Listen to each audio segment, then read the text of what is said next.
In a world of 350 billion movie podcasts, two chumps have decided that now is the time for cult movies to engage in combat.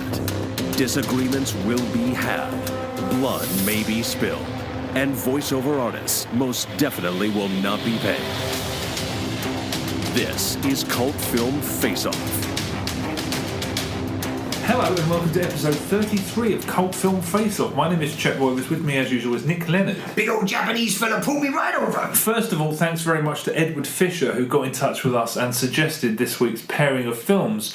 Incidentally, if you've been enjoying the show or you've got any ideas for films that we can pair with each other, give us a shout on social media, drop us an email, cultfilmfaceoff@gmail.com, and we can pair some together for future episodes. But this episode we're going to be looking at two films that both came out in 1989. DeepStar 6, directed by Sean S. Cunningham, and Leviathan, directed by George P. Cosmatos. After 20th Century Fox announced pre-production on James Cameron's underwater thriller The Abyss, TriStar and MGM, among other studios, attempted to beat them to the punch with one Sea for Space alien ripoff apiece. But we're going to start with the first film to be released, the first one out of the gate, which was DeepStar 6. Midway through the installation of a nuclear storage facility at the bottom of the ocean, a group of American naval engineers accidentally disturbed the lair of a lethal sea creature. DeepStar 6. Below the surface of the sea,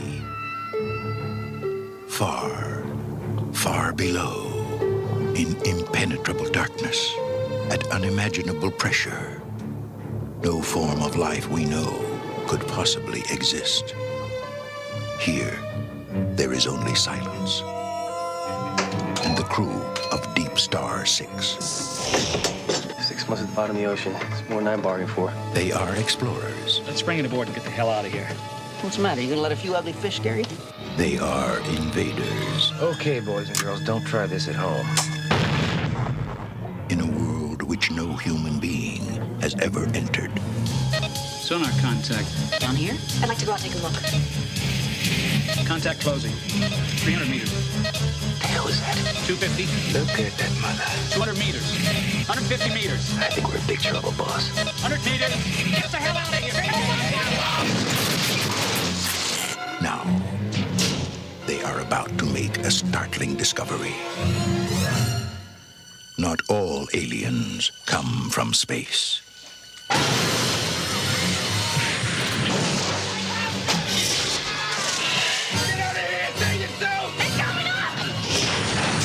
DeepStar 6. You're gonna have to go back down there. What if they kill half our crew? Damn it, there's something in the...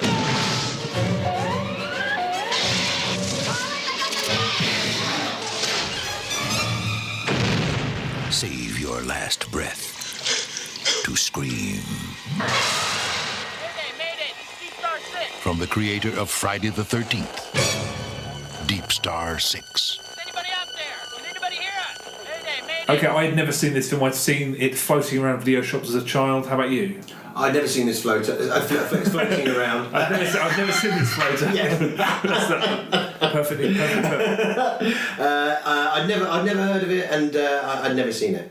Okay, what did you make of DeepStar 6? So it opens up with a gorgeous underwater credit sequence. Really, really well shot. That's my good stuff.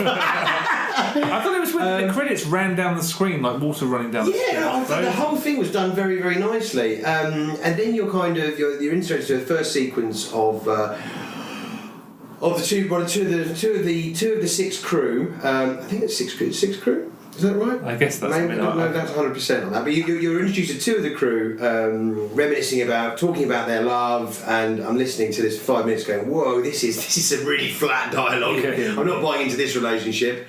What's going to be the big surprise later on with these two? Yeah. That happens. Of course, yeah. I mean, this is a very hokey film. It's extremely melodramatic as well. There's a lot of shouting in this movie. I noticed immediately that the takes were quite long, the camera barely moves, and it looked visually, it was just complete. I mean, this is a TV pilot. I mean, this seems like the pilot. Felt like old telly. Yeah, and it is just a fucking whack melodrama.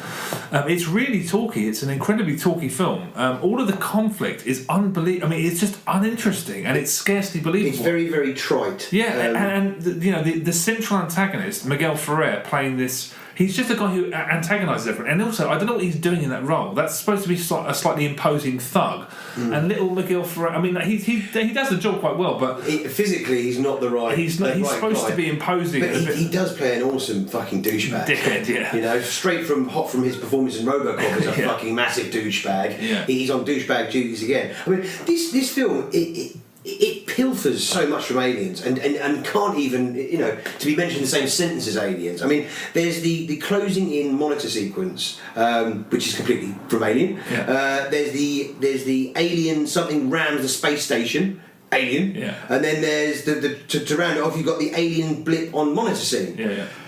All of it done without any drama, any kind of tension whatsoever, but completely just directly lifted from Aliens. Yeah, I mean, it's funny that obviously what people thought is when they announced The Abyss, everyone thought, oh, he's going to make aliens underwater. He didn't, but this is essentially, I mean, this is certainly what this film is.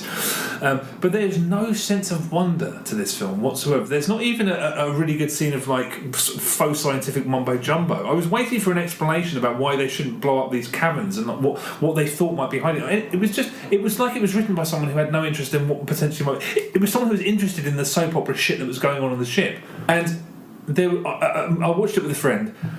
We stopped the film for like a break, go and get maybe like some popcorn or whatever. 30 minutes in, and I was like, "Fuck, nothing has happened."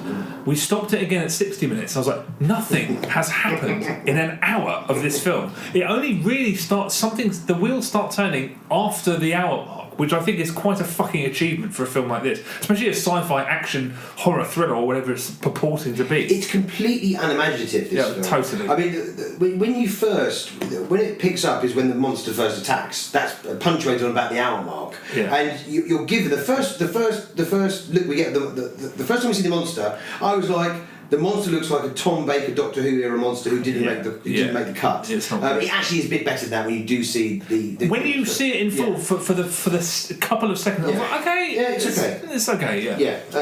That's actually I've made a note of it. It's 1 hour and 6 minutes in that the monster appears.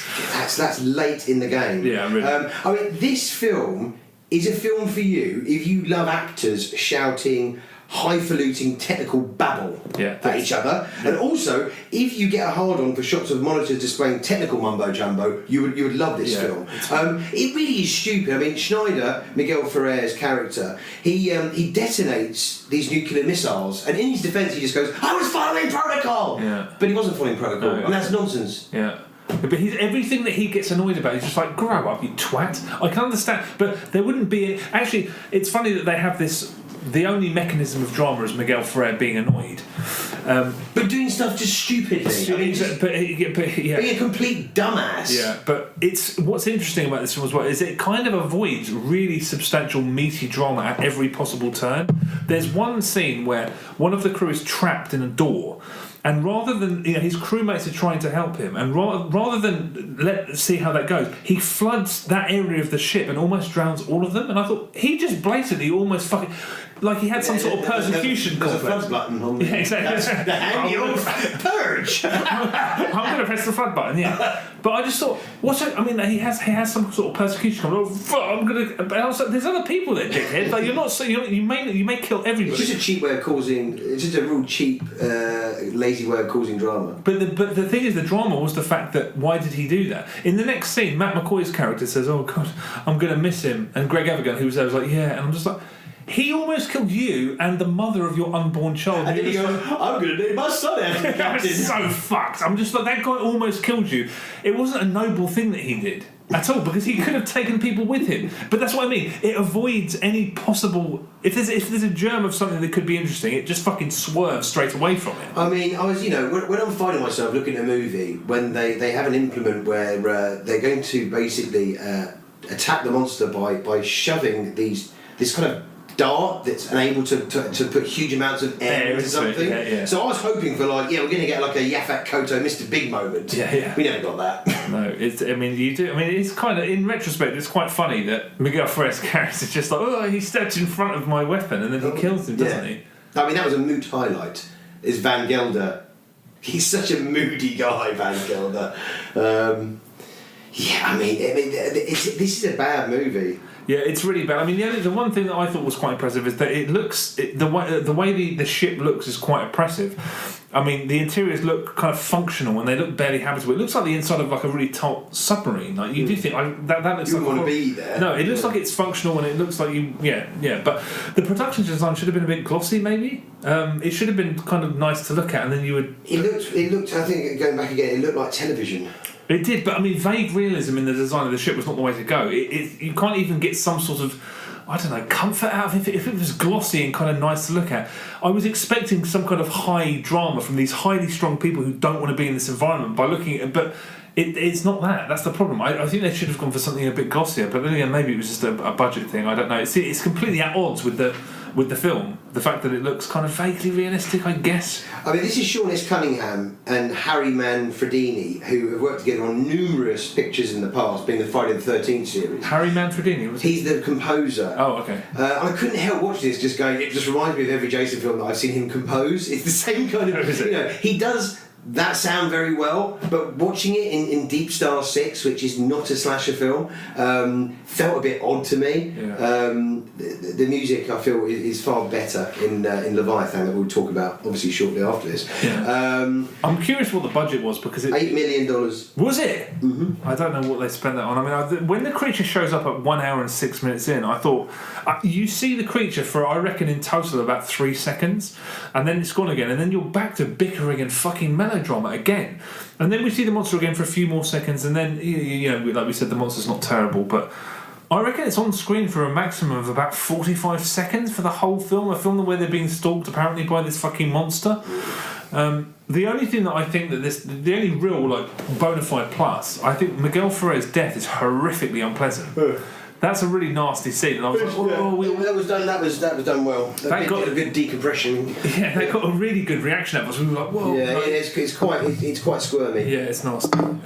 It is funny that Sean S. Cunningham rips off the end of Friday the 13th when they're in the water, and then I thought, I can't believe you're pulling that stunt again. I said who could pull that stunt is him. Yeah, okay. But you just thought, come on, that bereft of idea. But it's one of those films where the film ends and the main characters are stuck in the middle of the Atlantic and it's happy, and I'm like, you're fucked. You fucking shot me. You're seriously dead. It's like the camera pans away. It does that a lot in Hollywood movies where they're stuck in the water. Oh, everything's happy. I'm like, hold on a minute. They're fucked. They were in the middle of nowhere. In the middle of the Atlantic, they're dead.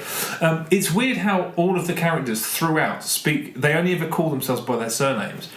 And when this woman, who she's pregnant with this guy's, she goes McBride, and I'm like, surely you'd call him something other than fucking McBride. Like you're like you're having his child, McBride. Everything. I mean, this is a shit film. It's an hour of shit melodrama, no suspense, and then a sort of vaguely okay creature turns up for about 45. I mean, this is lousy. I can't believe this got released at the cinema. This should just stay deeply sunk in Davy Jones's locker. I totally agree. A disarmingly bad film. Yeah, rubbish. Yeah. No redeeming features. Next! Okay. Well, next up then is Leviathan, directed by George P. Cosmatos, released the same year, 1989. A deep-sea mining crew discover a sunken vessel during a routine operation and inadvertently transport a malevolent lifeform on board their own ship, Leviathan. It was an experiment that tampered with nature's most basic laws. It went terribly wrong. It was buried 5 miles down. Now, a crew of undersea miners is about to stumble upon this terrifying secret. Shack to 7. What's going on out there, Williams? My God, are you picking this up? Look at that. Leviathan. Currently with a Russian fleet in the Baltic Sea. Currently it's rusted junk and we're looking at it. What's your air reading? 20 minutes. Do something quick! We've lost him. My crew's in jeopardy. But you have no proof. I'm ordering you to start an emergency medical evacuation. What if it turns out to be nothing? Help me. That's already killed one man. My rebreather stopped. I'm losing compression. I can't breathe. Whatever got Six-Pack and Bowman, it's still here. I feel something. Somebody's alive in here. What's going on? Six-Pack. Six-Pack, answer. Don't go in there. Don't touch anything. What are you trying to tell us, Doc? It absorbs the intelligence of its victims.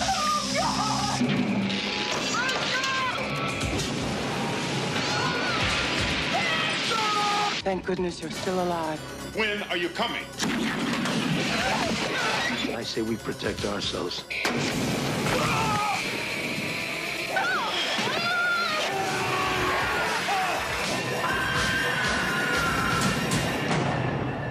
Leviathan.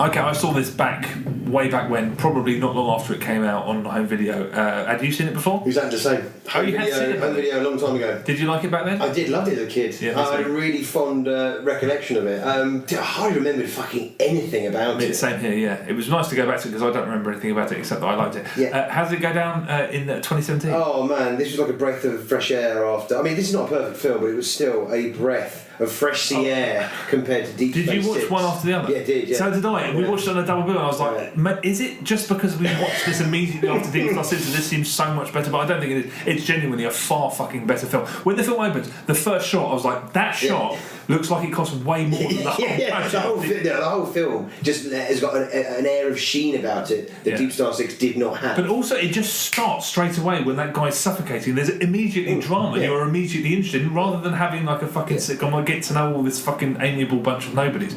It's streets ahead straight away. Very solid score by Jerry Goldsmith. Great score in this movie, and the FX, the special effects was very reminiscent of The Thing, and this is because Stan Winston's workshop were on creature duties, which is surprising because the full reveal of the monster at the end is pretty dumb. It's not very good. It's like he's got basically an oversized fish head with kind of gambas tentacles, prawn arms. Yeah, it's not a great design. Which is a shame because when the monster is like, a kind of an amalgamation of limbs and heads and it feels like The Thing, that's when it's like, and quite effective. Yeah. But I mean, the cast, like compared to the cast, the cast from Deep Star 6, this is for a B movie. This is a fantastic cast: Peter Weller, Richard Crenna, Ernie Hudson, Meg Foster, Hector Elizondo, Daniel Stern. It's a really fucking terrific cast. And as soon as you start to get to know the characters, Weller rehearsing his speech in front of the mirror, like, okay, great, and Hector Elizondo is like pontificating about how much better it is to be away from society and how much better. You don't know how lucky you've got. I was like, fuck, there's actual characters in this, rather than those fucking soap opera drones that were in Deep Star 6. I was like, this is a good script.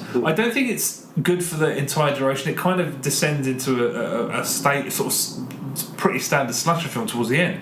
But when I looked up who wrote it, I was like, one of the co-writers of Die Hard and one of the co-writers of fucking Blade Runner. It's completely, obviously it's going to be better. It's so much better than Deep Star 6. And I actually think this is still a pretty fucking good, solidly decent little horror film. Yeah, I enjoyed revisiting this. And then the key is the cast, and the key is actually giving a shit about the cast. Yeah, really. And also, none of the kind of cheap melodramatic shit that was pulled off in Deep Star 6. There's one scene where Amanda Pays and Peter Weller are like having some sort of romantic chat, and they put on this soft porn music, and I was like, whoa, this is 80s, this is early 80s, like overpowering sort of shit. But apart from that, no, it's quite lean as a film. I have to say, you do care about the crew, but the crew are they're a cold-hearted bunch, because whenever crew members learn about the death of crew members from other crew members, there is a complete nonchalantness about it. Oh yeah, he went. And there's always, the reaction shot is just, let's go on with it. There's never any, they don't waste any time mourning on this shit. I didn't notice that. This film's only real problem, I think, is that it's completely derivative. If it wasn't, I think it would have a really great reputation, because it doesn't mess around like all great sort of films in this genre. There's no questions about who's infected and who isn't. There's a montage early on of everyone being inspected, and you know that they're all fucked.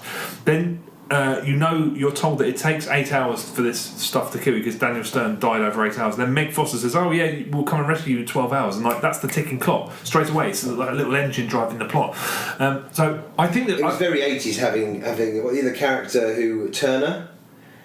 Turner was the woman who was the boss of Meg Foster, who was there in the office. Yeah, basically like an evil Kirstie Alley. Yeah. Yeah, I mean, there was a very 80s kind of motif of having this 80s power lady kind of basically lying and scheming and all about the money and not caring about the crew.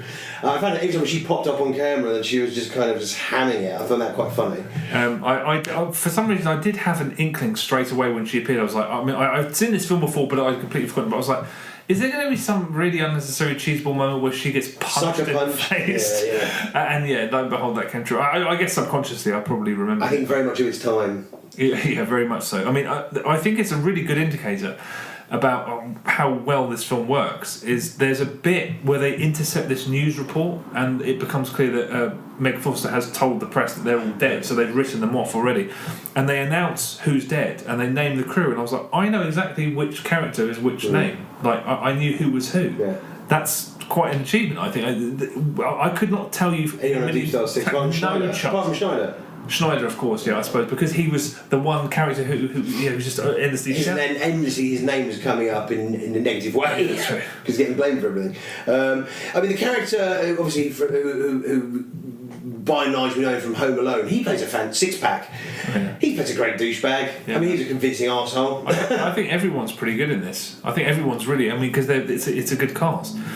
I mean, I suppose you could say DeepStar 6, for all its faults, and there were plenty of faults there. It looked like its own thing.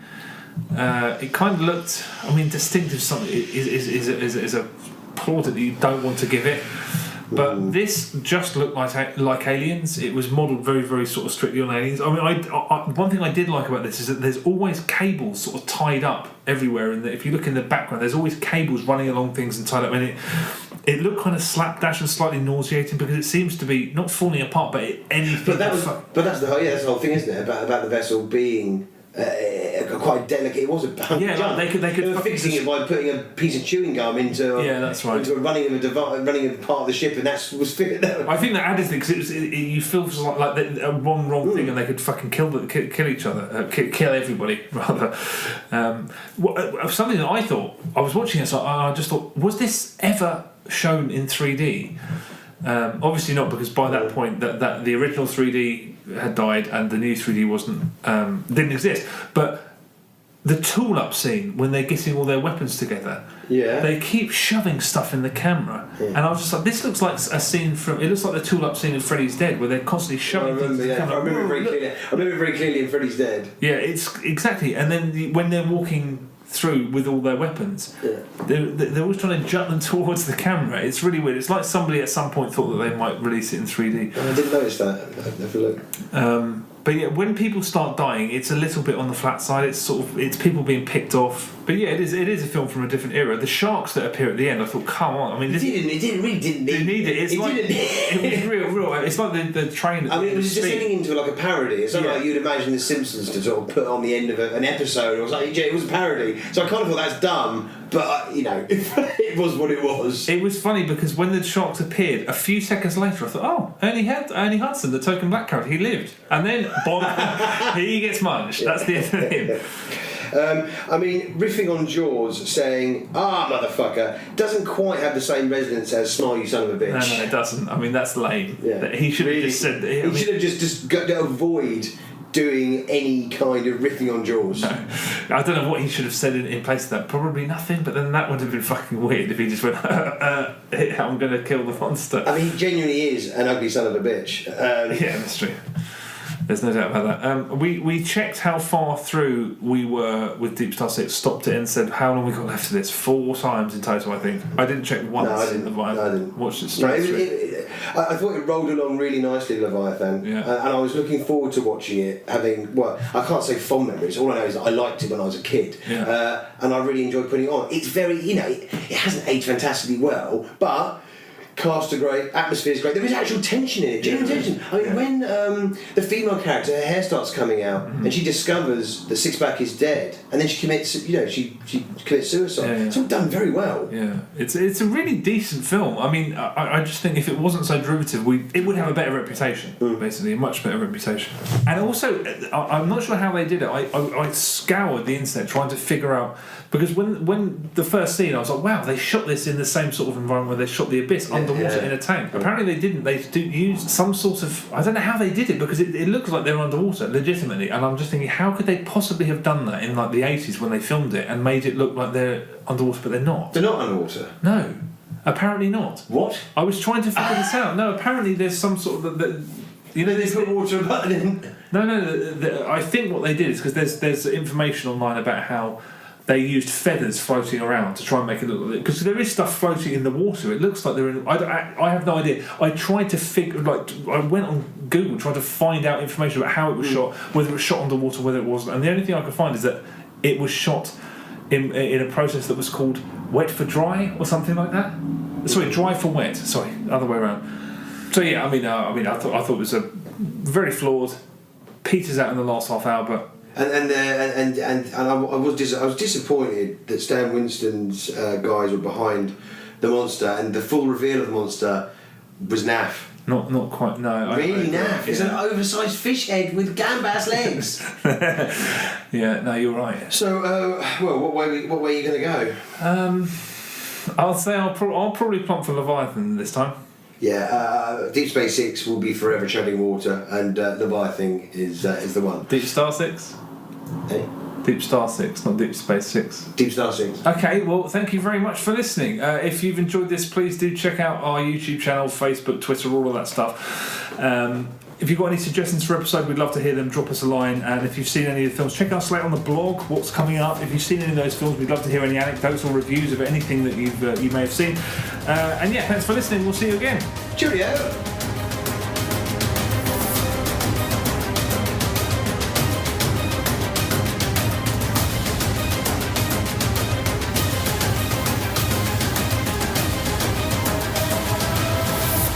Cult Film Face-Off.